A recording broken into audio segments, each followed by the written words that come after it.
ስለዚህ እንደዚህ ያሉ የዋሹ ማህበረሰብን ከማህበረሰብ መንግስትን ከህዝብ ህዝብን ከህዝብ ሀገርን ከሀገር ከሚያጣሉ ውሸታሞች ይልቅ የማለዳ ወፍ ትሻላለች። ለምን ቢሉ ገብርኤል ሲያንቀላፋ ሩፋኤልም ሲደክም በማለት የሚገልጿቸው አንዳንድ ቃላቶች አሉ። እንዲህ አይነት ቃላቶችን ለመጠቀም የደፈሩት በአባታቸውና በእናታቸው ስም መጠራትን ትተው በኢትዮጵያ መጠራታቸው ለሀገራቸው የነበረውን ፍቅር ያሳያል።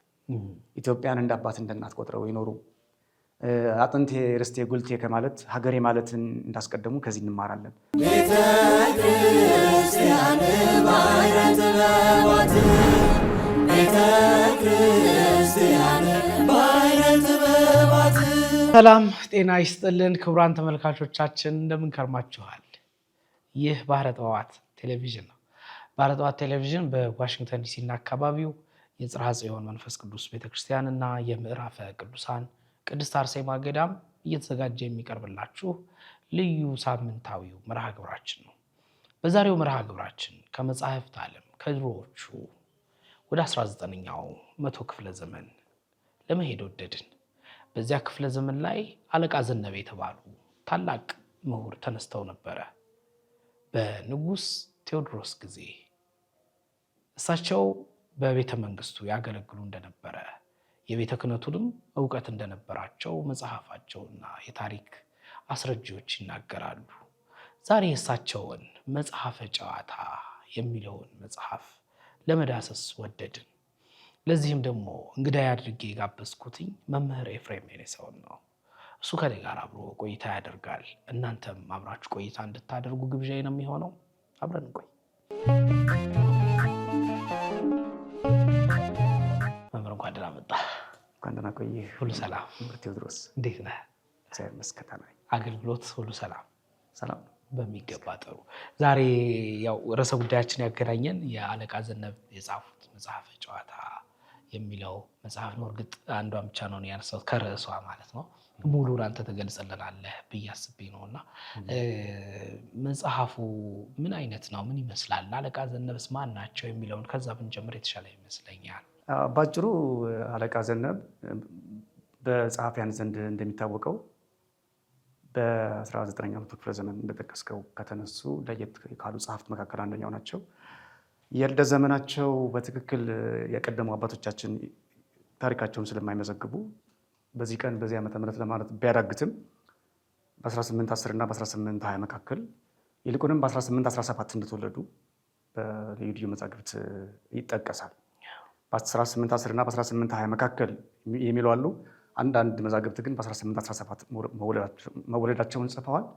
ስለዚህ አለቃ ዘነበ ማለት በ1817 ዓመተ ምህረት የሚለውን እንያዝና ተወለዱ። በሰሜን ሸዋ አሁን ባለው አጠራር ሰሜን ሸዋ ይፋት ወይም ዊፋት በሚባለው አካባቢ የተወለዱ ሊቅ ናቸው። የትምህርት ዝግጅታቸውን እንደተባባልነው ታሪካቸው ተሰርዶ ስላላገኘ ነው የምናገኘው በተባራሪ መልክ ነው። ስለ አፄ ቴዎድሮስ ሲነገር፣ ስለ ምኒልክ ሲነገር ወይ ደግሞ ስለ ስነ ጽሁፍ ታሪክ ሲወሳ ነው እግረ መንገድ ዘነብ የሚጠቀሱት ስራቸው ተጠቃሽ ስለሆነ እንጂ ለብቻቸው ታሪካቸው ተሰንዶ አይገኝም።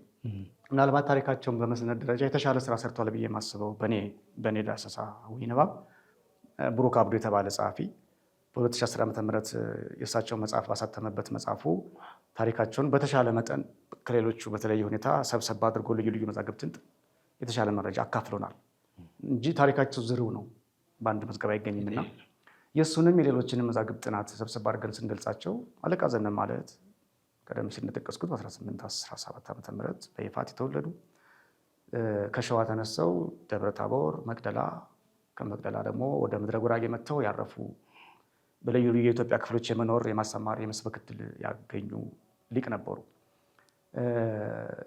ጥቂት ለመጨመር ያህል የዘመናቸው የሚያካትተው ያረፉት በ1869 ዓ.ም ነው። በ1817 ተወልደዋል ካልን በ52 ዓመታቸው ነው ያረፉት። እድሜያቸው ብዙ የሚባል አይደለም ከዘመኑ አንጻር። ለአሁን ዘመን ብዙ ነው፣ ለእነሱ ዘመን ግን 90፣ 80፣ 100 ከዛ በላይ የሚኖሩበት እድሜ ስለነበረ ከዛ በላይ መቆየት ይችሉ ነበረ ቢመቻቸው ኖሮ።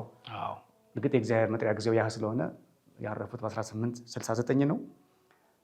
በዛ 52 በእድሜያቸው ውስጥ ግን መጽሐፈ ጨዋታን የመሰለ ድንቅ ስራ አበርክተው ያለፉ ሊቅ ናቸው። የምናውቃቸው በመጽሐፈ ጨዋታ ስለሆነ ነው እንጂ በመሰረቱ የአገውኛና የኦሮሞኛ መዝገበ ቃላት አላቸው። የአፄ ቴዎድሮስ ዜና መዋዕልም ከጻፉ አንደኛው እሳቸው ናቸው። እስከ 1852 ያለውን የአፄ ቴዎድሮስን ታሪክ የመዘገቡት እሳቸው ናቸው። እንዲያውም ጥሩ ምንጭ ከሚባሉት የዜና መዋዕል መጽሐፍት አንዱ የእሳቸው ነው። በጥሩ አማርኛ በጥሩ አገላለጥ እንደተረኩላቸው ይነገራል።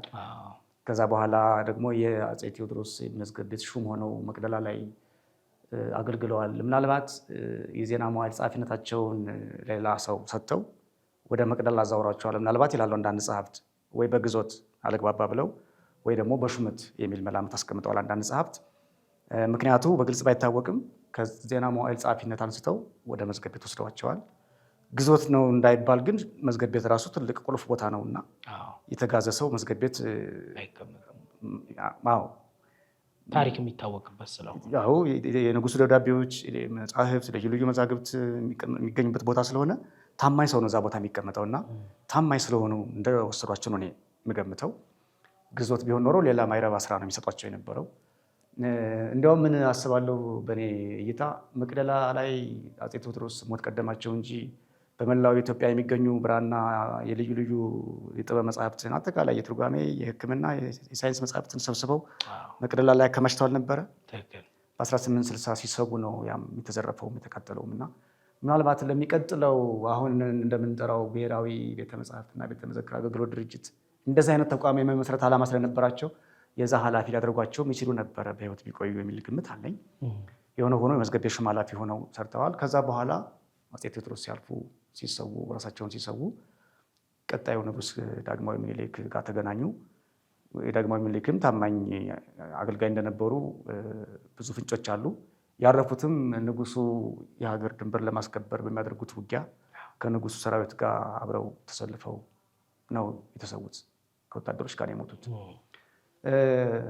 ውጊያን ያነሳዋልና እሳቸው ራሱ ተዋጊ እንደነበሩ ደግሞ አንድ የታሪክ መዝገብ አፄ ቴዎድሮስን ታሪክ የጻፈ አንድ ምሁር ደብረታቦር ላይ ጅብ መንጋ እየተነሳ ነዋሪዎችን እየበላ አስቸገራቸውና ከዕለታት አንድ ቀን አፄ ቴዎድሮስ የሚወዱት ጸሐፊያቸው አለቃ ዝና የሚባለው ብቻውን 11 ጅብ ገሎ አደረ ብለው መዝግበውላቸዋል። እና ተዋጊ ወይም ደግሞ ተደባዳቢ እንደነበሩም ያሳያሉ። አንድ ብቻቸውን 11 ጅብ ማለት ከባድ ነው እና ስለዚህ የውጊያም ችሎታ እንደነበራቸው የሚያሳይ ነው። በኋላም ሰራዊት ጋር ከንጉስ ምኒልክ ሰራዊት ጋር አብረው ተሰዉ ሲባል ሰራዊቱን ተቀላቅለው እንግዲህ ንጉሱን ለማስከበር አብረው ተዋግተው እንደነበር መገመት አያዳግትም።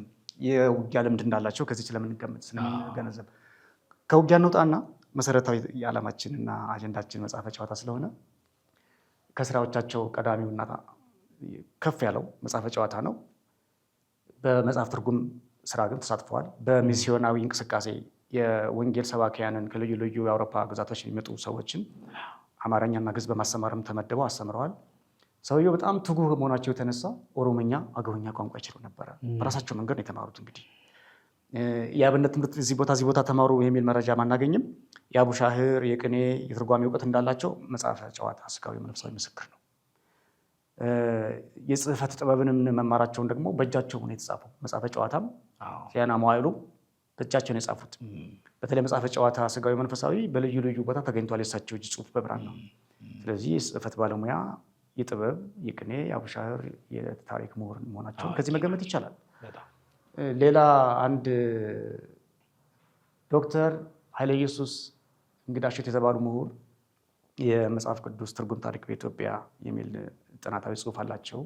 አጭር ቅኝት ነው። መድበለ ጉባኤ በተሰኘውና የኢትዮጵያ ደራሲያን ማህበር ባሳተመው መጽሐፍ ላይ ተካቶ ቀርቧል እና እዛ ላይ አንድ ለየት ያለ ነጥብ አየሁ። በ1863 እስከ 69 ባሉ ዓመታት የአማርኛ መጽሐፍ ቅዱስ የታተመበት ወቅት ነው። ከዛ በፊትም ከዛ በኋላም ታትሟል ብዙ።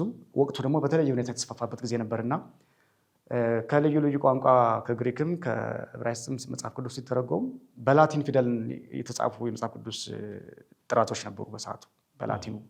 አሁን ኦሮምኛ ቋንቋ ተናጋሪ ወገኖቻችን በሚጠቀሙበት ማለት ነው። እሱን ወደ አማርኛ ተርጉመው በሰዓቱ በአማርኛ ፊደል መጽሐፍ ቅዱስን ካሳተሙ ምሁራን አንደኛው እሳቸው እንደሆኑ ጽፈዋል። ዶክተር ኃይለ ኢየሱስ እንግዳሸት እንዲያውም ዝርዝር ጠቅሰዋል።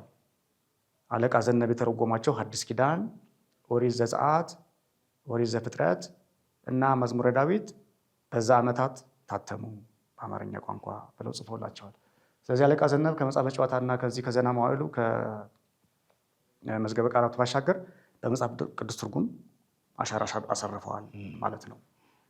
ሲጠቃለል በ19ኛው መቶ ክፍለ ዘመን ከተነሱ ልዩ ለየት ያለ ጸጋና ችሎታ ካላቸው ጸሐፍት መካከል አንዱ ነበሩ አለቃ ዘነብ ኢትዮጵያዊ። ታሪካቸውን የሚደመድመው በእንትን ነው፣ በስማቸው ዘነብ ኢትዮጵያዊ ነው የሚሉት እሳቸው ራሳቸውን ሲጠሩ። ሌሎች ምሁራንም በሌላ ቦታ አንስተውታል ይህን ጉዳይ። እኔም ላጽናው። በአባታቸውና በእናታቸው ስም መጠራትን ትተው በኢትዮጵያ መጠራታቸው ለሀገራቸው የነበረውን ፍቅር ያሳያል። ኢትዮጵያን እንደ አባት እንደ እናት ቆጥረው ይኖሩ አጥንቴ ርስቴ ጉልቴ ከማለት ሀገሬ ማለትን እንዳስቀደሙ ከዚህ እንማራለን።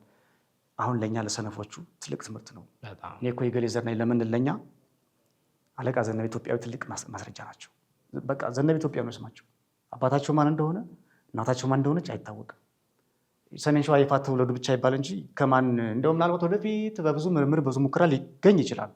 እስካሁን ባለኝ እኔ ንባብ አቅም ግን አለቃ ዘነብ ኢትዮጵያዊ ብቻ እየተባሉ ነው የሚጠሩትና ሀገራቸውን የሚወዱ መሆናቸውን ከስም አጠራራቸው ማንሳት እንችላለን። ታሪካቸው ባጭሩ ይህን ይመስላል። በዚሁ ላይ እንደውም እኔ ስሰማም ጥቂትም ሳነብም ካገኘኋቸው ሶርሶች አለቃ ዘነብና አለቃ ገብረሃና ከአንድ መምህር የተማሩ መሆናቸውን፣ ሁለቱም በቤተ መንግስት አገልግሎታቸው የተወደዱ መሆናቸውን፣ አለቃ ዘነብ ትንሽ ጠንከር ያለ የመንፈሳዊ ህይወትም የንባብ ህይወትም የነበራቸው መሆናቸውን፣ አለቃ ገብረሃና ደግሞ በዛ በቤተ መንግስት የሚገኙ ከንጉሱ ጀምሮ ያሉትን ሰዎች በተዋረድ ወረፍ የሚያደርጉ የህዝቡን ብሶት የሚናገሩ እሳቸውም ደግሞ በቀለም ቀንድነታቸው እንዲሁ የሚታወቁ መሆናቸውን የሰማሁ ይመስለኛል፣ ያነበብኩ ይመስለኛልና ስህተት ከሆንኩኝ ብዬ ነው። ልክ ነው። በተቀራራቢ ዘመን ስለነበሩ አብሮ የመማር ዕድል ይኖራቸዋል። ምንም እንኳን አለቃ ገብረሃና ጎንደር ቢሆንም ረጅም ጊዜያቸው መቃብራቸውም ግን የቀደሙ ሊቃውንት መልክዓ ምድር ስለማይገደባቸው የሆነ ጉባኤ ላይ ሊገናኙ ይችላሉ።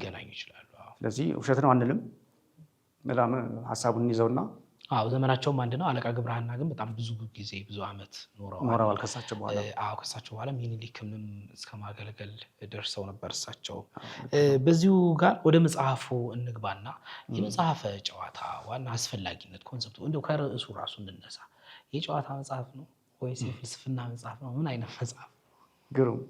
በነገራችን ላይ መጽሐፈ ጨዋታ የሚለው ርዕሱ መጽሐፈ ጥበብ ስጋዊ መንፈሳዊ ነበረ የሚል መረጃ አግኝቻለሁ።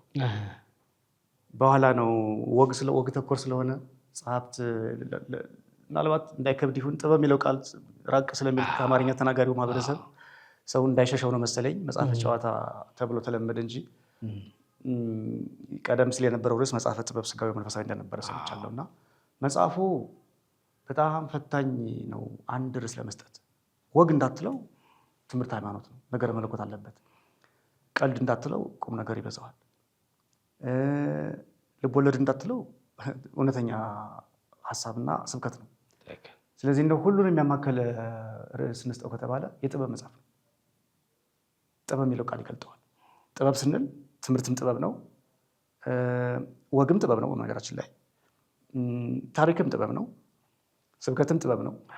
ስለዚህ ጥበብ የሚለው ቃል ጠለቅ ያለ መልዕክት ስለሚያስተላልፍልን የጥበብ መጽሐፍ ብንለው ሁሉንም እናገኝበታለን። የወግ እንዳንለው ያንሳል። ወግ ማለት በቃ ቀልድ እያዋዛህ የምታወራበት ነው። ይሄ ከፍ ይላል። እንዲያውም ስንወያይ ባለፈ ስለ ሳታይርና ሂውመር የሚል ቃል ሲነገር እሰማለሁ እና አስታውሳለሁ። የእሳቸው አጻጻፍ ስርዓት ወደ ሳታይር የሚጠጋ ነው፣ ወደ ሂውመር አይደለም። ነው አለቃ ገብረሃና ናቸው ወደ ሂውመር የሚጠጉት። እንደምታውቀው ሳታይር የጨዋታ አስመስሎ ቁም ነገር መስበኪያ መንገድ ነው። ሂውመር ወደ ጨዋታ ያጋድላል። መልዕክት ባይኖረውም አስቆ ማለት ነው የሚፈልገው።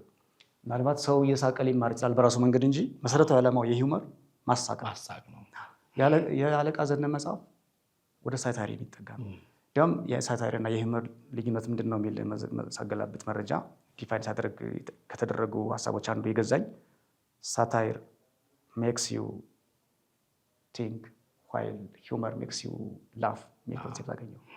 ሂውመር እንድስቅ ይጋብዝሃል፣ ሳታይር ደግሞ እንድታስብ። የአለቃ ዘነብ መጽሐፍ እንድናስብ፣ ወደ ማሰብ፣ ወደ ምርምር፣ ወደ ጥበብ የሚወስደን መጽሐፍ ነው እና ከቀልድ ከፍ ያለ አልፎ አልፎ ቀልድ የመሰለ ግን ደግሞ በቀልድ ውስጥ የተጠቀለለ ቃለ እግዚአብሔር ወይም ደግሞ ትምህርት ያለው የጥበብ መጽሐፍ ነው። መጽሐፉ ካነሳነው ላይ ቀር የጥበብ መጽሐፍ ነው በሚለው እንስማማና ርዕሱ እንዳይከብዳቸው አንባቢያን ወይም እኛ እንዳይከብደን ብለው ደግሞ ጨዋታ አሉልን። ጨዋታ ሲባል ግን እንዲህ ዝም ብሎ ተራ ጨዋታ ሳይሆን ቃለ እግዚአብሔርን፣ ማህበረሰባዊ ጉዳዮችን፣ ፖለቲካን፣ ታሪክን፣ ጥበብ ስጋዊ መንፈሳዊን በሙሉ አጭቆ የያዘ ስብከት ተኮር ትምህርት ተኮር የሆነ ጨዋታ ማለት ነው እንጂ ጨዋታ ሲባል እንካ ስላንትያ ምናምን አይነት አይደለም። ይህን ካል እግረ መንገዳችን አከፋፍሉን ብናነሳ ጥበብ ስጋዊ መንፈሳዊ ነው። ስጋዊው 4 ክፍሎች የመጀመሪያዎቹ 4 ክፍሎች በስጋዊ ይካተታሉ። ቀሪ 11 ክፍሎች ደግሞ መንፈሳዊ ተብሎ ተከፍለዋል። መንፈሳዊውን ደግሞ ከሁለት ይከፍሉታል አለቃ ዘነብ ኦሪትና ወንጌል ብለው አጠቃላይ 15 ክፍሎች ነው ያሉት። እንደምንገነዘበው አብዛኛው መንፈሳዊ ነው። የሚገርመው ግን ከእውቀታቸው ብዛት የተነሳ ይመስለኛል ስጋዊ በሚለው መጽሐፍ ክፍል እንኳን መንፈሳዊ ነገር ያነሳሉ። መጽሐፈ ስጋዊ የመጀመሪያው ላይ እግዚአብሔር እስቲሻር ሚካኤል እስቲሞት የሚለው የመጀመሪያው ክፍል ላይ ነው ያለው። ስጋዊ ክፍል ነው፣ ነገር ሃይማኖት ነው ሀሳቡ። ሚካኤልም እግዚአብሔርም እንግዲህ ለስጋዊ ጨዋታ የሚመቸው አይደሉም እና በቃ ይሄ የተደበቀው መንፈሳዊ እውቀታቸው ቦግ ስለሚልባቸው በስጋዊ ጨዋታ ራሱ መንፈሳዊ ነገር ጣልቃ ያስገባሉ እና አብዛኛው መንፈሳዊ ጉዳያቸው የተነሱበት የጥበብ መጽሐፍ ነው።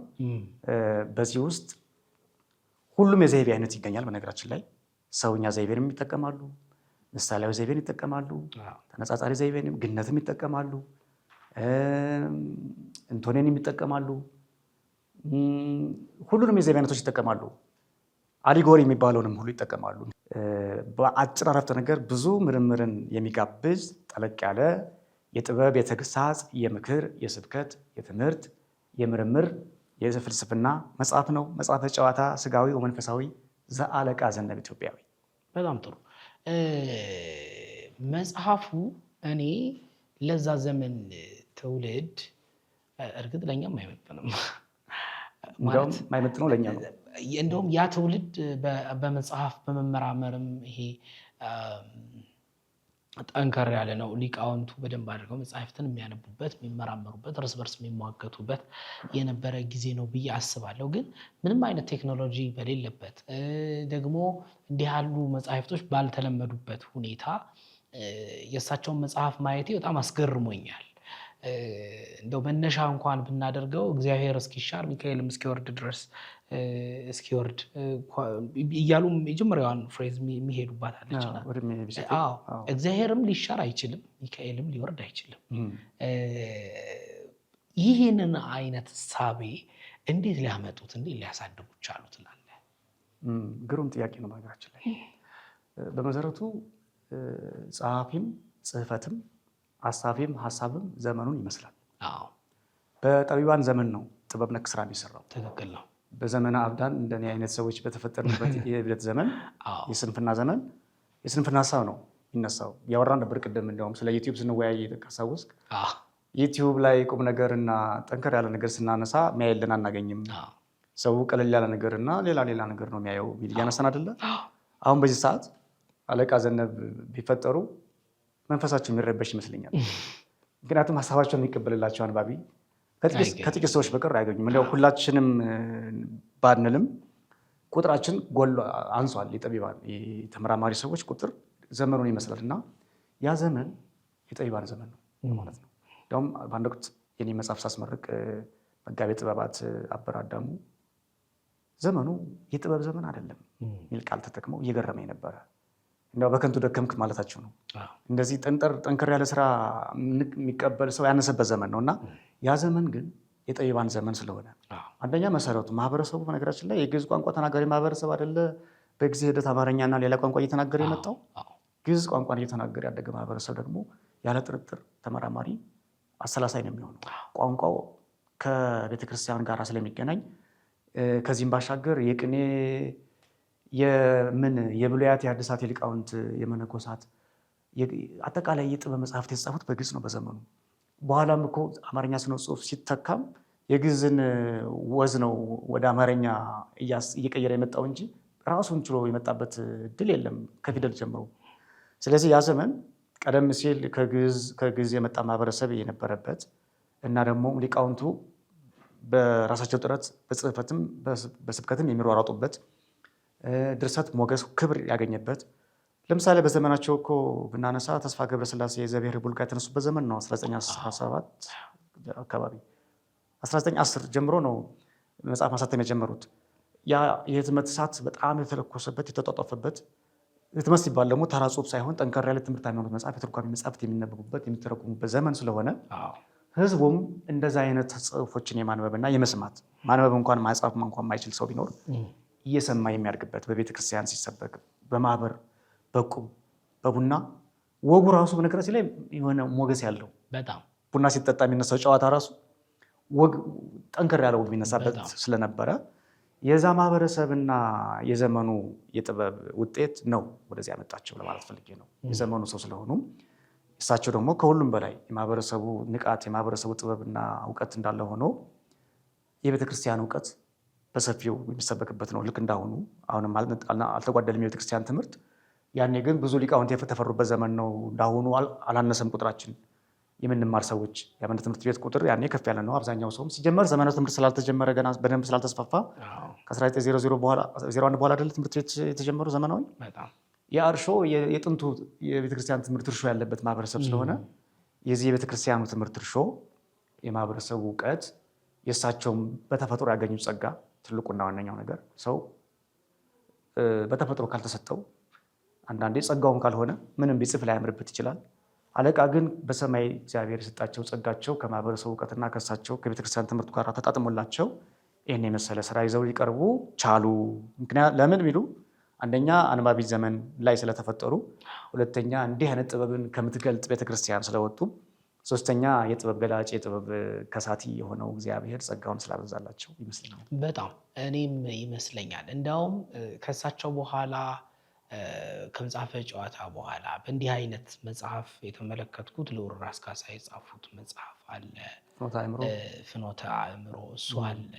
ከዛ በኋላ አንጋረ ፈላስፋ ደግሞ አለ፣ ሞገስ ጊዮርጊስ ወዳጄ ልቤም አለ። ወዳጄ ልቤ ሩይ በአትንጌታ ወልደስላሴ እሱ እንዲያውም የዚህ አለቃ ዘነፍ ተጽዕኖ አለበት ተብሎ ይገመታል። እኔም እንደዛ ሳስባለሁ። ፍሰቱ ምሳሌ አገላለጡ አሻራ አለበት እና እነዚህ እንዲያውም እነዚህ ጸሐፊዎች በቤተ መንግስት ያለፉ ቤተ መንግስት ላይ ተጽዕኖ የነበራቸው ተጨማሪ ደግሞ መንፈሳዊ ህይወታቸው የሚያስቀና ለእግዚአብሔር ያደሩ አይነት ሰዎች ናቸውና እንዲህ አይነት መጽሐፍቶች መብዛታቸው ግን አሁን ላይ ደግሞ እንደዚህ አይነት መጽሐፍት ደግሞ እየተነሱ አይደለም። ኢቭን ኢፍ እኔ ሲጻፉም አይቼም አላውቅም። ምናልባት ቅኔዎች የቅኔ ቤት ጉባኤ የሚዘረፉት ቅኔያቶች በዛ ልክ የሚሄዱ ካልሆነ በስተቀረ ያው ቅኔ ስለሚያመራምር ብዙ እንትኖች ስለሚያሰጥ የምርምራዊ ጭንቅላት ስለሚፈልግና ወደ ብዙ ነገሮች ስለሚገባና ምን አይነት ጠቀሜታ አለው ብለህ ታስባለህ ኤፊ? እውነት ለመናገር እንደው እንዳንደመድም ዘመኑን እንዳንኮን ነው። እየኮነንኩ አይደለም። እኔ የምትጠይቅበታለሁ ለምን አንተ አትጽፍም ልባል ይችላል። ክፍተት ለመስጠት አንዳንድ ግን አሉ። ለምሳሌ እርሱን እንዳልተሳሳት ጠብታና ቅጽበት ምን መጽሐፍ አይቻለሁ። ጠብታና ቅጽበት ተሳስቼ እንዳይሆን የሚገርመው የሚከተለው የነ አለቃ ዘነበን የነ ወልደስላሴን መንገድ ነው እና ዶክተር እጹብ ድንቅ ስለሽ የሚባል ጸሐፊ ነው። የቅርብ ስራ ነው። 2015 ነው የታተመ ነው። የጥያቄ ኩሸት ተግሳጽና ትዝብትን በተመጠኑ ቃላት ልክ እንደ አለቃ ዘነብ እንደ ህሩይ ወልደስላሴ እንደ ወዳጄ ልቤ በተለዩ ቃላትና በዘይቤ እየከሸነ የሚያቀርብ ድንቅ መጽሐፍ ነው። አሉ በዘመናችን አንዳንዶቹ አልሸጥላቸው እያለ ዝም ብሎ በልብ ወለድም በምን እየሸፈኑ ያቀርቡታል እንጂ አሁንም አሉ። ግን እንዳልከው የዛን ዘመን ያህል ግን አይሆንም። ታዳሚዎችም አይታዘቡንም፣ አይቀየሙንም። ቢኖሩም ቅሉ ግን ደግሞ የሚያሳዝነው ነገር አነባቢ የላቸው። የኔ ቢጤ ሰው እንዲህ አይነት ሀሳብ ስለማይገባው ምን እያለ ነው ብሎ ሊወረውረው ይችላል። እና ጥረት የሚያደርጉ ጸሐፍት አሉ በዚህ ዘመንም የነዛን አሻራ ተከትለው ግን ደግሞ ደጋግመን እንዳወራ ነው እንደተነጋገር ነው የሚያነብላቸው የሚቀበላቸው ሰው ግን አያገኙም። ደግሞ ሊያሳትሙ ይችላሉ። እና ጥቅሙን አያይዤ ልግለጥ። መሀል ላይ ነቀፋ እንዳይሆንብን ያልኩት እኔም ጨምሬ ያኔ እንዲነበረ ዛሬ እንዲህ አይደለም ስላልኩኝ ይህን ዘመን ወቅሰን ያወራን እንዳይመስላቸው ታዳሚዎችን ለጥንቃቄ ነው ያነሳሁት እንጂ አንተ ክፉ ነገር ተናገር አይደለም።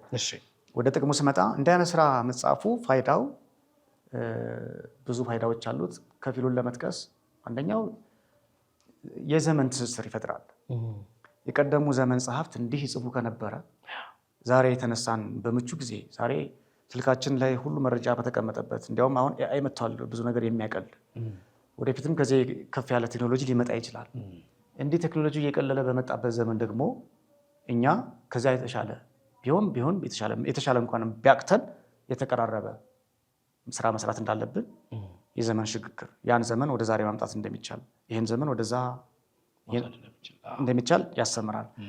ሌላው የአማርኛ ስነ ጽሁፍን ጥንታዊነት ያሳያል። እንዲያውም በወግ አንዳንድ ጸሐፍት በወግ ድርሰት አለቃ ዘነብ ቀዳሚው ናቸው ብለው ጽፈዋል። እንዲያው እኔ ቤተክርስቲያናችን ብዙ ሺህ መጽሐፍት ስላሏት የመጀመሪያው ገሌ ነው የመጨረሻው ገሌ ነው ብሎ መናገርን አልደፍርም። ብዙ ማናቃቸው ስራዎች ስላሉ ተመራማሪዎች በደረሱበት የአማርኛ ስነ ጽሁፍ ምሁራን በደረሱበት ደረጃ ስናወራ ግን የአለቃ ዘነብ ወግ ልክ እንደ ጦቢያ አለቃ አፈወርቅ ገብረ ኢየሱስ ድርሰት በልብ ወለድ እንደሚጠቀሰው ሁሉ በወግ የአለቃ ዘነብ ተጠቃሽና ቀዳሚ እንደሆነ ይነገራል። ስለዚህ እንደዚህ አይነት ቀዳሚ ስራ መስራት የተቻለው በዛ ምቹ ባልሆነ ዘመን ነው። በብራና በሚጻፍበት ወረቀትና ህትመት ባልተሰፋፈበት ዘመን እንደዚህ መስራት ከተቻለ ዛሬ ደግሞ እንዴት አድርገን መስራት ይኖርብን ይሆን ብለን እንድናስብ ይበልጥ እንድንመራመር ጥበቡን ወደዚህ እንድናመጣው ያደርገናል። ሌላው የትውልድ ትስስር ልክ ዘመንና ዘመንን ማዋሃድ እንደሚቻለው ሁሉ ያ ትውልድ እንደዚህ አይነት አቅም ከነበረው እኛ ምንድን የደነዘዝ ነው? ምኑ ያደነቆረን? ምግቡ ነው? ስንፍናችን ነው? ወይስ ምን አስነክተውን ነው? ማለት ተደግሞብን ነው? ተደግሞብኝ ይላል አንዳንድ አይነት አዚም ተደረገባችሁ ይላል ቅዱስ ጳውሎስ እንደሚለው ተደግሞብን የሚለው የስንፍና አነጋገር ነው። ማንም ላይ አይደግምም። ምንድን ነው አዚም? አዚም ጥሩ ነው። እንደነሱ እንዳንመራመር አዚም ያደረገብን ማን ነው? እንደነሱ እንዳንፈላሰፍ ማን ነው የደበቀብን ጥበቡን? አሁን ነበር የሚቻለው ነገራችን ላይ በቃ ሁሉ ነገር ቀላል በእጃችን። ስለዚህ እንዲህ እንድናስብ ያደርገናል፣ ያስቆጫል። አሁን ባየሁት ቁጥር በገለጥኩት ቁጥር ወይ እንዳለቃ ምን አለበት አቅም ኖሮኝ አለቃ የመሳሰሉ ሰዎች ጋር ውዬ ወይም ደግሞ እንደሳቸው ሆኜ እንዲህ አይነት ወግ በዋጋ ብለን እንመኛለን። ቁጭ ስንል ቡና ስናወራ ስንቀመጥ ቡና ስንጠጣ ሌላ ነገር ሰው ከምናማ እንዲህ አይነት ጥበብ እያነሳን ብንዋይ ጥሩ ነበር የሚል ቅናት ያድርብኛል በልቡናዬና ይህን ቅናት ያመጣል ነው። እንዲህ አይነት መንፈሳዊ ቅናት እንድንቀና ያደርጋል። መሆንም ደግሞ ይችላል፣ ማድረግም እንችላለን።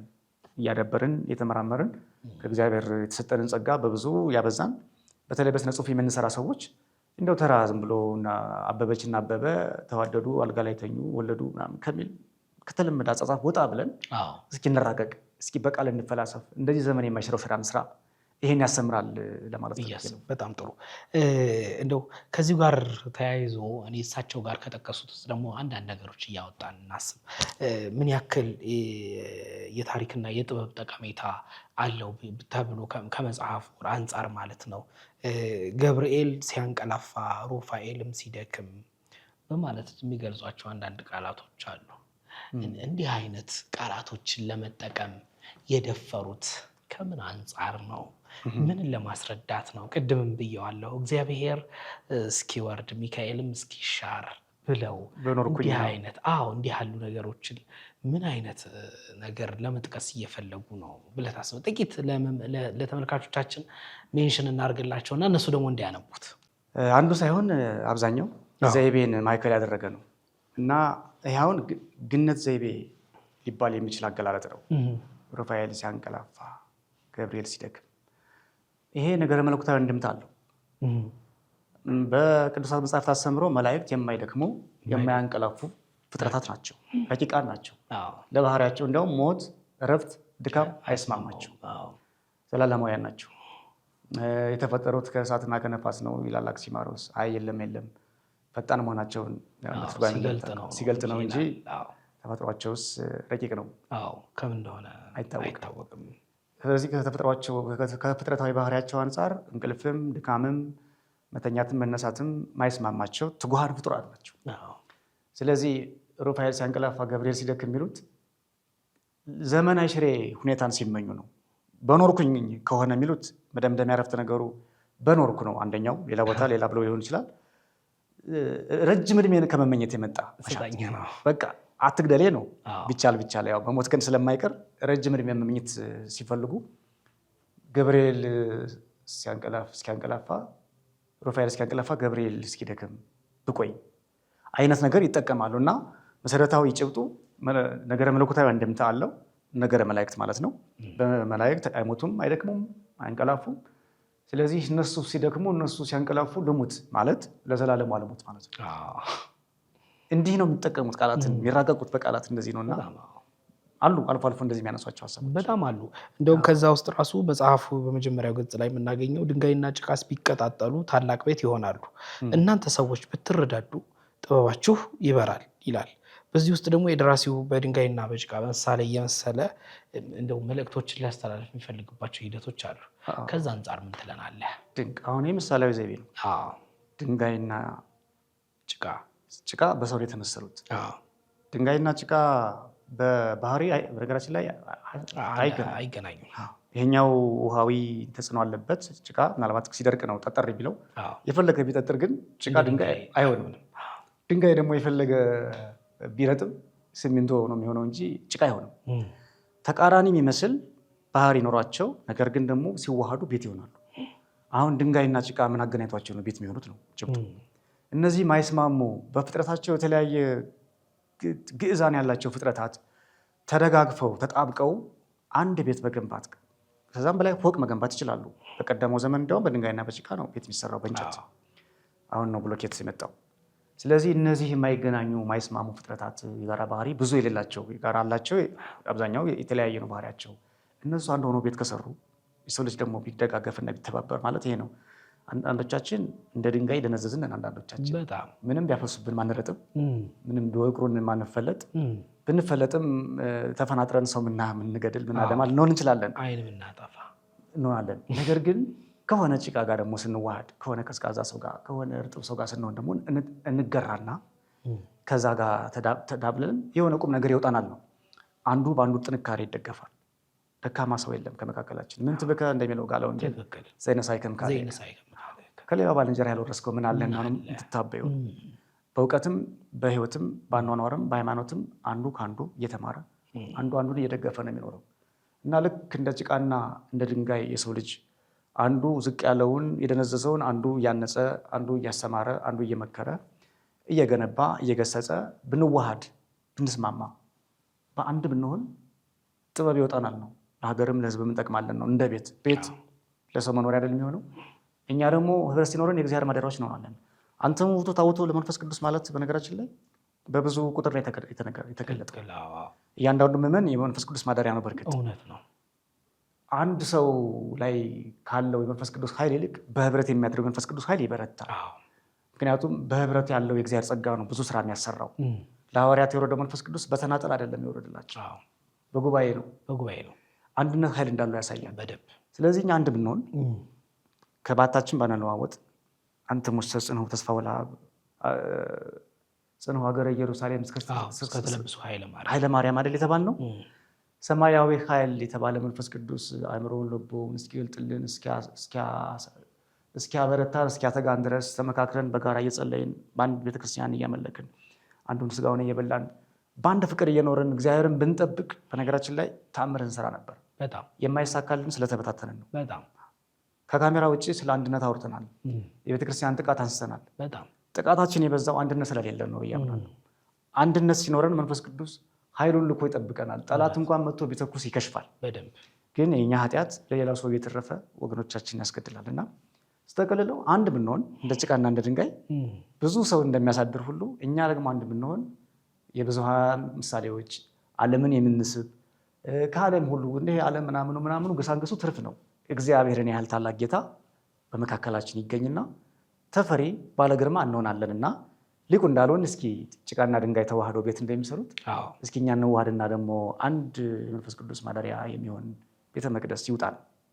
በዚህ አጋጣሚ መልእክት ማስተላለፍ ፈለግኩ። በጣም ጥሩ። እንደውም ድንቅ መልእክት ነው ያስተላለፍከው። ይሄ ስርዓተ ቅዳሴያችንም ላይ በሰለስቱ ምዕትም 2ም 3ም ሆናችሁ በተገኛችሁበት አነ እሄሉ በማእከሊክሙ ብሎ ጌታችን መድኃኒታችን የተናገረው ቃል አለ። ከሁለት በላይ ያሉ ሰዎች ህብረት አንድነት የሚጠነቀቅበት ቅዱስ ዳዊትም የሚናገርበት በማህበረሰብ ወደ እግዚአብሔር ብሎ በህብረት ሆነን ብናመሰግነው ቅዳሴያችን ራሱ በዚያ ከመንፈስ ቅዱስ በጣም ያንተ በሚሆን አንተ ዘንድ ባለ በመንፈስ ቅዱስ አንድ እንሆን አንድ መሆንን ስጠን እያለን የምንለምንበት አንድ እንድንሆን ዘንድ እያለን ይሄ አንድነትን የምንሰብክበት ነውና እንደው መሀል አዲስ አበባ ላይ ያለውም ጥርቆ ደግሞ ባህር ማዶ ያለውም ኦርቶዶክሳዊ የህብረትን የአንድነትን ነገር ቢያቀነቅንበት አንድ መሆንን ብንሆን በተለይ እንደ ኦርቶዶክሳውያን አንድ መሆን ብንሆን የተሻለ ምንሰራ ይመስለኛል። እንደውም ጥበባችሁ ይበራል ነው የሚለው መደምደሚያው። አሳውስክ እኛ ወደ መንፈሳዊ ህብረት አመጣ ነው እንጂ እንደዛ ነው። ከመንፈሳዊ ባሻገር ጥበባዊ ይሄ አንድ መሆናችን ብትረዳዱ ጥበባችሁ ይበራል ይላል። በቃ አንድነት ጥበብ ነው። በጣም ኃይለ እግዚአብሔር ሲያድርብን ሳንናገር እንደመጣለን። በነገራችን ላይ የትም ቦታ ሳንሄድ እንደርሳለን ባለንበት ሆነን። የኢትዮጵያ ኦርቶዶክስ ተዋሕዶ ቤተክርስቲያን ምዕመናን ሲባል ዓለም ይደነግጣል አንድ ከሆነ እና ጥበባችሁ ይበራል ማለት ጥበብ የተባለ ፍቅር፣ ጥበብ የተባለ ሃይማኖት፣ ጥበብ የተባለ አስተሳሰብ፣ ጥበብ የተባለ አንድነትን የመላበስ ጸጋ ይሄ ይበራል፣ ይታያል፣ ይመሰክራል።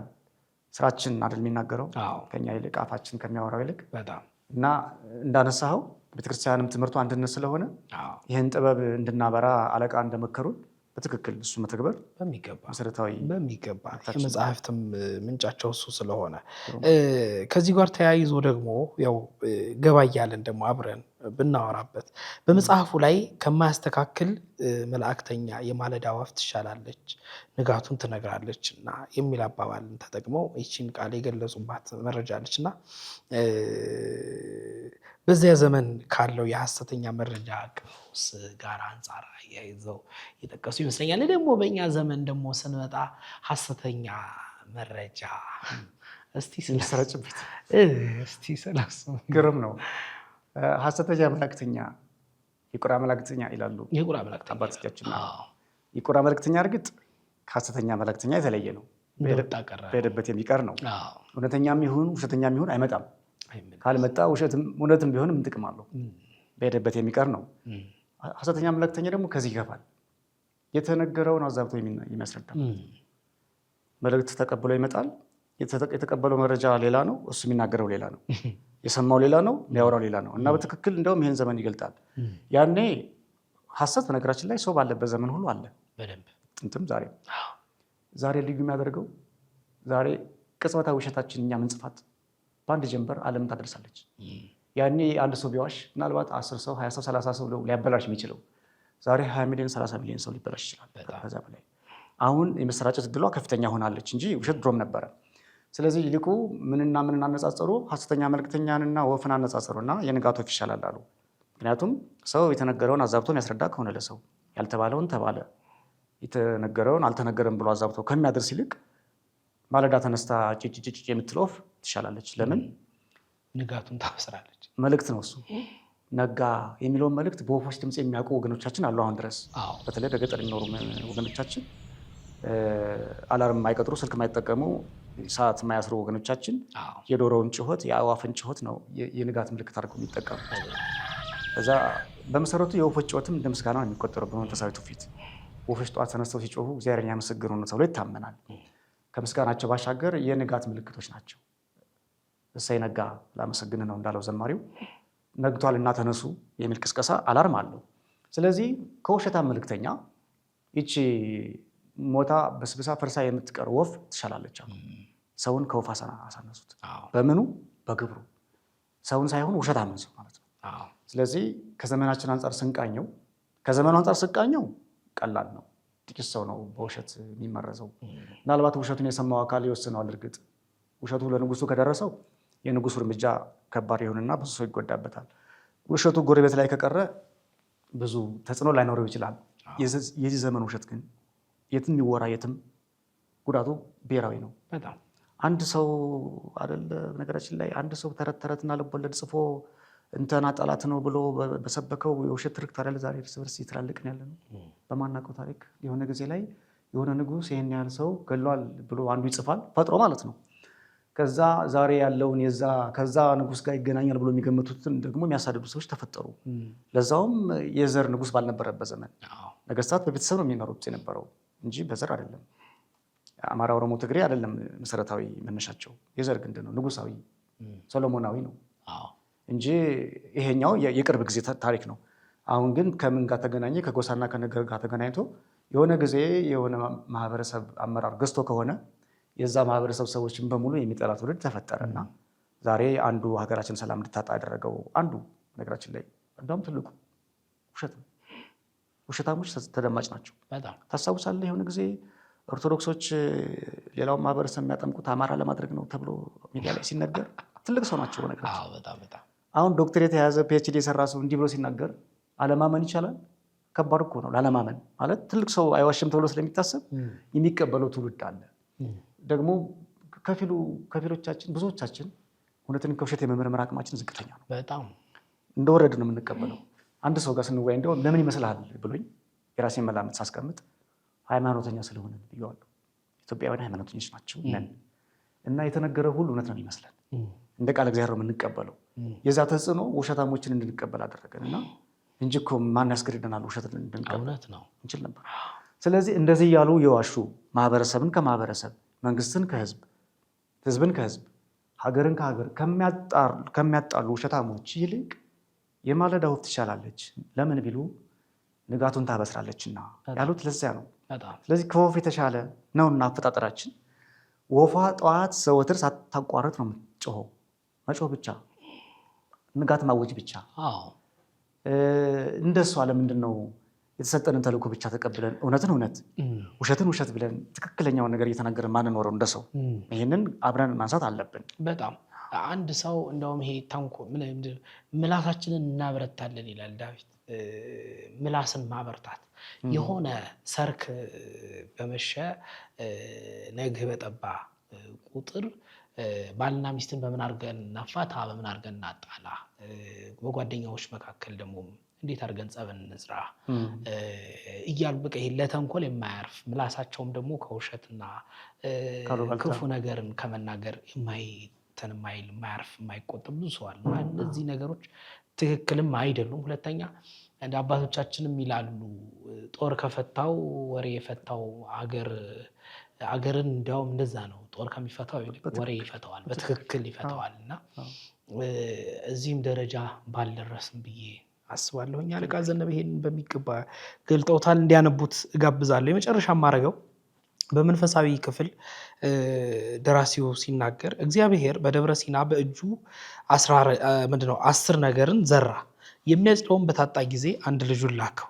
በማለት አስደናቂ የአዝመራ ምሳሌ አይነትን ጠቅሰው በዚህ ውስጥ ደግሞ ነገረ መለኮትን ያብራሩበታልና ይሄ የመንፈሳዊ ክፍሉ ላይ እግዚአብሔር 10 ነገርን ዘራ፣ የሚያጭድ ሲያጣ አንድ ልጁን ላከው ብለው የጠቀሱባት ምስጢር ምን አይነት ምስጢር ናት? በጣም ድንቅ ጥያቄ፣ ለድንቅ ምስጢር የሚስማማ ጥያቄ ነው። በመሰረቱ ከጽሁፎቻቸው መካከል እኔም ከተደመምኩባቸው አንዱ ይሄ ነው። አገላለጻቸው ብሉይን ከሐዲስ የሚያስማማ ጥቅስ ነው። በመሰረታዊነት የዚህ ሀሳብ መነሻ ሀሳቡ የተወሰደው ያስታውቃል ከኦሪት ዘጸአት ነው። ኦሪት ዘጸአት ምዕራፍ 20 ከቁጥር 3 እስከ 17 10ቱ ትእዛዛተ ኦሪት አሉ። አጠቃላይ በደብረ ሲና የተፈጸመውን የኦሪት ታሪክ፣ የሙሴና የእግዚአብሔርን ግንኙነት፣ የህዝቡን ግንኙነት፣ ህጉን እንዴት እንደተቀበለ፣ ከተቀበለ በኋላ ምን እንዳጋጠመው እንደተፈጠረ ለማንበብ ኦሪት ዘጸአት ምዕራፍ 19፣ ምዕራፍ 20፣ ምዕራፍ 24፣ ምዕራፍ 30፣ ምዕራፍ 34፣ ኦሪት ዘዳግም ምዕራፍ 4 እና ምዕራፍ 5 በደንብ ይተነትነዋል። ጠቅለል አድርገን ደግሞ ትእዛዛቱን የት ነው የምናገኛቸው ካልን ኦሪት ዘጸአት ምዕራፍ 20 ከቁጥር 3 እስከ 17 10 ትእዛዛት ተዘርዝረዋል። እነዚህን ነው በደብረ ሲና 10 ነገር ዘራ ያሉት። ለሙሴ በደብረ ሲና 10ቱ ትእዛዛትን ቀርጾ በጣቱ ጽፎ መስጠቱን ሲያጠይቁ ነው። ከዛ አያበቁም። ደግሞ የሚገርመኝ ያ ነው። ወደ ክርስቶስ አመጡት። ብሉይ ጥላ አይደል? የአዲስ ኪዳን እያንዳንዱ ነቢይ፣ እያንዳንዱ ጻድቅ ለክርስቶስ መምጣት ምሳሌ ሆኖ ይነገራል። ክርስቶስ በሙሴ የሚመስልበት የታሪክ ክፍል ብዙ አለው። አሻጋሪነቱ፣ ማዕዶቱ፣ ኤርትራን ባህር ከፍሎ ማሻገሩ ክርስቶስ ከሲኦል ባህር እንዳሻገረን ማሳያ ነው። መስዋዕቱ በጉ ራሱ አማናዊ መስዋዕት ክርስቶስ መሆኑን የሚያጠይቅ ነው በደንብ። ይሄኛው በሌላ ጊዜ የሚጠና ጥልቅ ምስጢር ስላለው ባጭሩ ሙሴ ክርስቶስን የሚመስልበት ብዙ መገለጫዎች አሉት።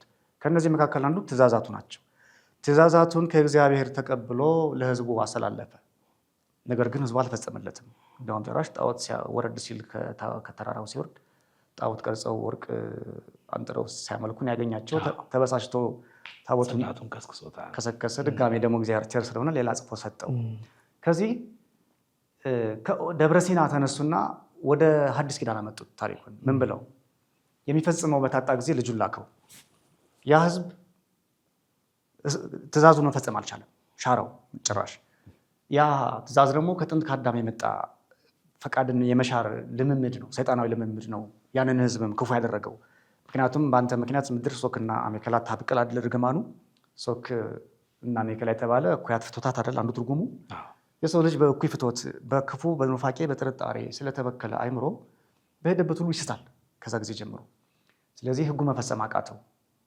ኢሳይያስ እንዳለው ጽድቃችን የመርገም ጨርቅ ሆነ እንዳለው፣ በቃ ጽድቅ መፈጸም አልቻል ስላለ ምን አረገ እግዚአብሔር?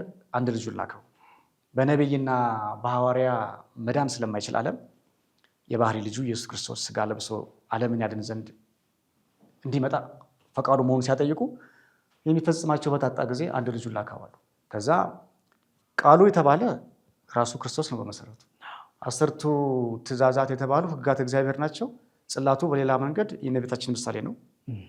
ያ ለሙሴ የተሰጠው ጽላት ሰም ሆኖ ወርቁ እመቤታችን ለዓለም ተሰታ በእሷ ማህፀን አድሮ ተዋህዶ እግዚአብሔር ሰው እንደሆነ የሚያጠይቅ ጥልቅ ምስጢር አለ። በጣም ጥሩ።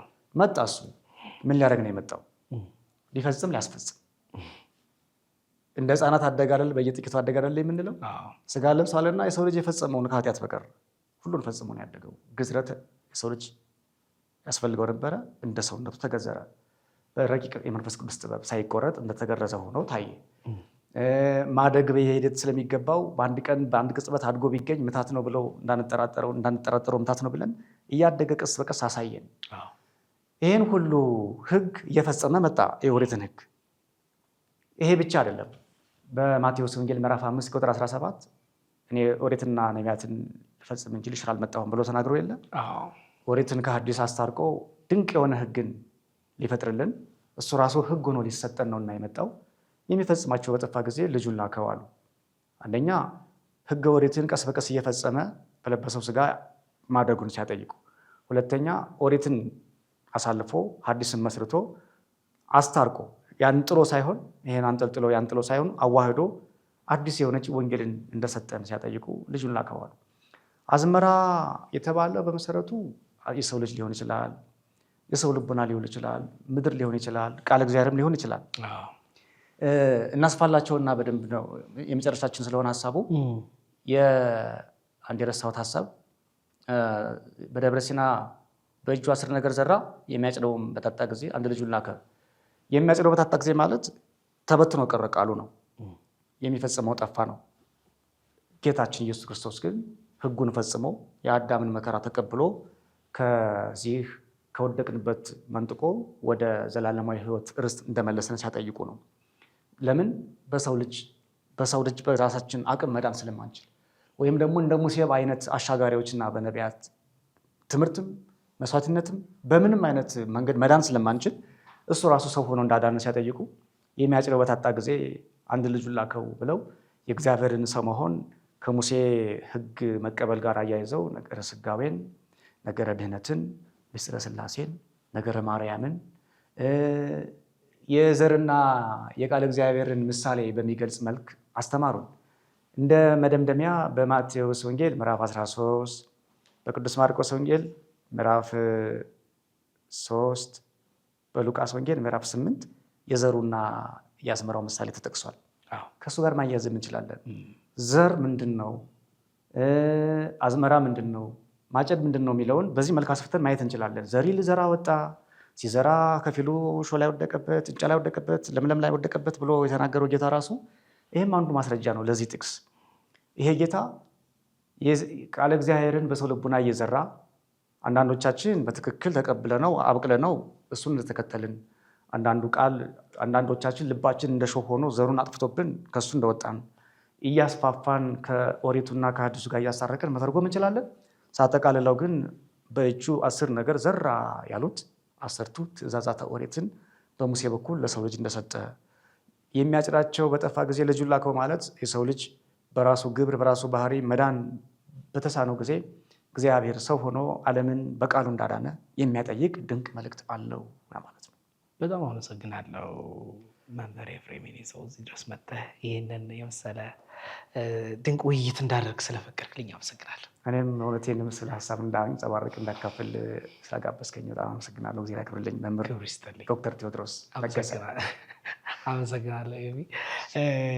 ክቡራን ተመልካቾቻችን እንግዲህ ዛሬ ያደረግነው ቆይታ የአለቃ ዘነበን የጻፉትን መጽሐፈ ጨዋታ የሚለውን መጽሐፍ ከመምህር ኤፍሬም ሰው ጋር ሆነን ዳሰሳውን ሰርተነዋል። እናንተ ደግሞ በዓለም ያላችሁ በሙሉ ይህንን መጽሐፍ ያላነበባችሁ አንብባችሁ ምስጢሩ እንድትረዱና ከዚህ መጽሐፍ ጥቅም እንድታገኙ ጥቂት ነገር እኛ ለእናንተ ፎርዋርድ አድርገናል።